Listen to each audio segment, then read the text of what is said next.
Mayın 28-də İrəvanın Respublika meydanında Ermənistanın Respublika günü münasibəti ilə uzun müddətdən sonra ilk böyük hərbi parad keçirildi. Bu parad həmişəki Sovet üslubunda təşkil olunmamışdı və ağır texnikanın iştirakı ilə fərqlənmirdi. Baş nazir Nikol Paşinyan paradı yeni Ermənistan ordusunun hesabatı kimi təqdim edib. Yeni silahlar, yeni format və yeni ideologiya ilə.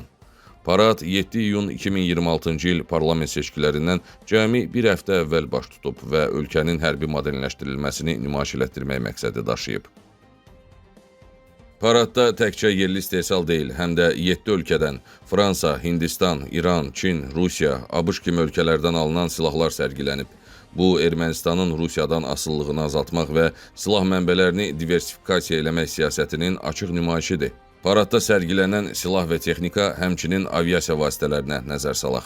Fransanın istehsal elədiyi Bastion zirehli maşınları 12,7 mm-lik M2 pulemyotları ilə təchiz olunub. Hindistanın Tata şassisi üzərində zirehli maşınlar, Wolf 4 ayaqlı kəşfiyyat zərbə robotları, Fransa istehsalı olan 155 mm-lik Sezar özüyeriyən artilleriya qurğuları, həmçinin Hindistan istehsalı olan 155 mm-lik Atak sabitsaları, 155 mm-lik Mark özüyeriyən artilleriya qurğuları və Trajan habitsaları, Rusiya istehsalı olan 122 mm-lik D-30 habitsaları, TOS-1A ağır od atan sistemləri, yerli istehsal olaraq təqdim olunan 122 mm-lik Atlant çoxlüləli raket sistemi, 82 mm-lik Hrazdan və 120 mm-lik Sevan minatanları nümayiş olunub.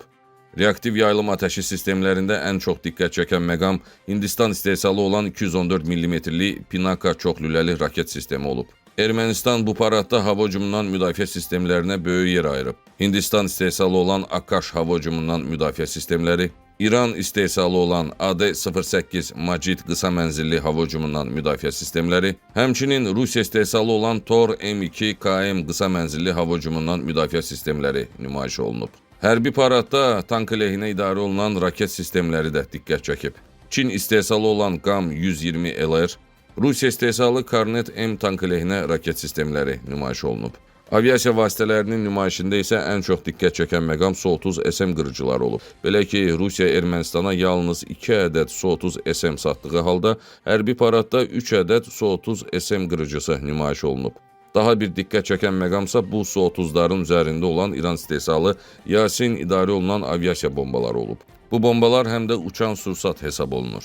PUA-lara gəlincə, Çin istehsalı olan CH-4B silahlı dronu, yerli Kaytsak, MQ-5, Dev-11, Varot-1, DDS-3, EV-5R, CBN-1, UN-350, Storm-320, UL-450, B-1 kimi kəşfiyyat və zərbə dronları, Molniya zərbə dronu nümayiş olunub.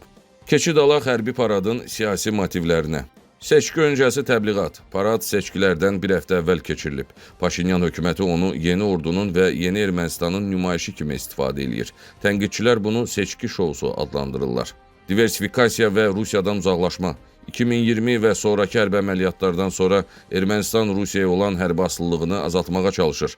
Parad Fransa, Hindistan, İran və Çin silahlarını nümayiş etdirməklə real Ermənistan ideologiyasını vurğulayır. Suverenlik və çox vektorlu xarici siyasət. Paşinyan dedi ki, bu ordu yalnız Ermənistanın beynəlxalq tanınmış sərhədlərini müdafiə edəcək. Statın sonu.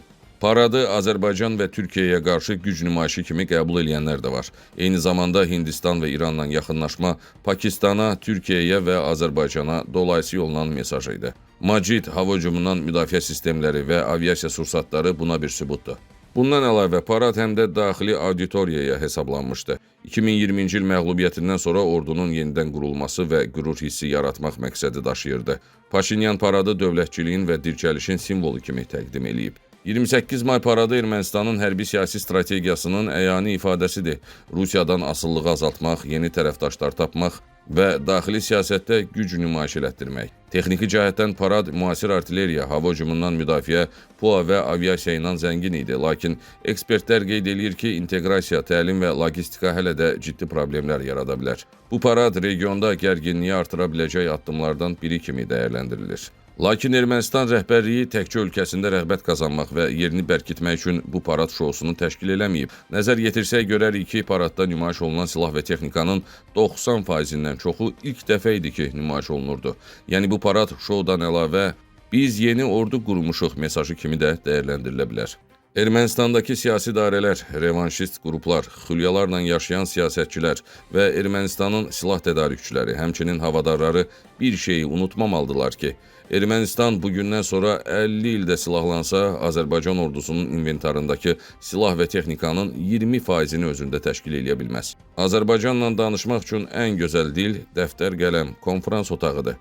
Çünki döyüş meydanında Azərbaycan ordusunun nəyə qadir olduğunu və bundan sonra hansı imkanlara sahib olacağını çox gözəl bilirlər.